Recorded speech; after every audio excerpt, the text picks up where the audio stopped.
in talking about love and how love expands, and how when you have a kid, for example, or when you have two kids, you just love them both. And I talk about a lot about that in the context of polygamy.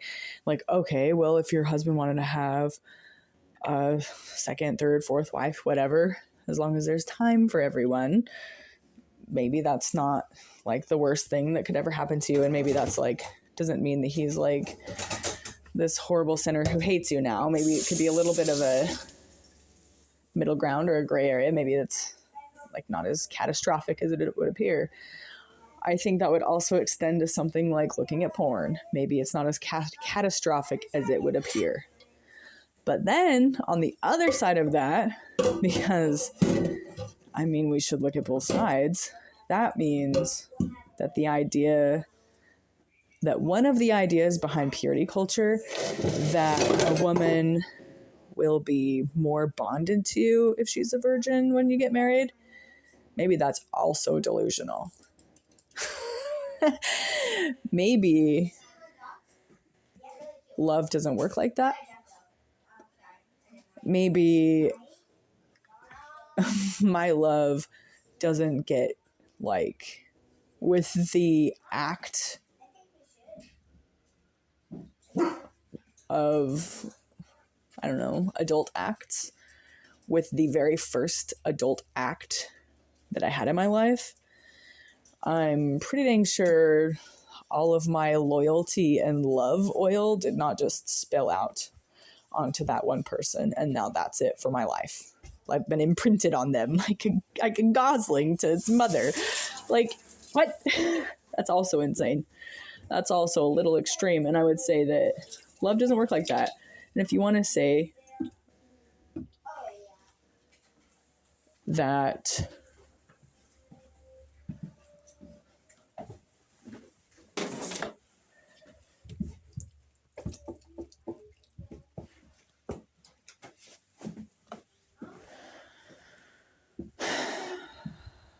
oh my gosh, I just realized in this exact moment that I think my water just got shut off because I forgot to pay the water bill.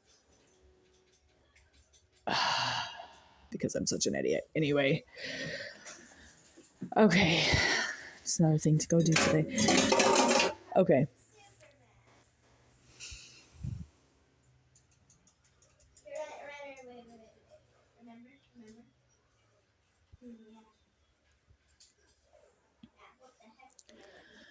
So,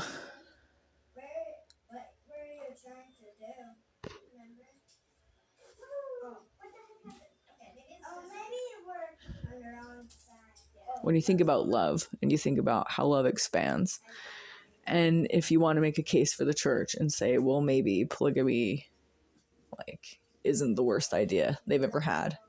Maybe it's, I mean, it makes some sense that your love would just expand, and that we would need to understand this kind of thing in order to become more like Jesus.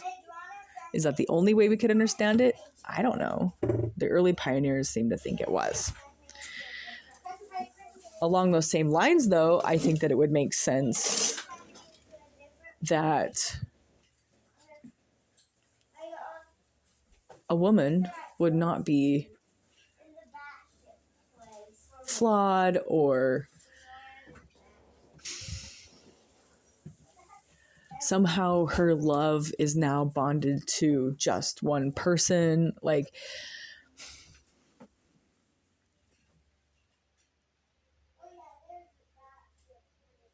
I think that it would make sense for the other way around for women, that purity culture is not really about bonding or not bonding. I would say that purity culture is more about hygiene. I'm putting that forward to say that purity culture could make sense in the context of transactional marriage, in the context of hygiene. I don't know if purity culture makes sense as far as a woman's value, virtue of how she will emotionally bond or react to future partners. I don't think that that's a thing. I don't think that's the way love works. I don't think that's the way love works for anyone.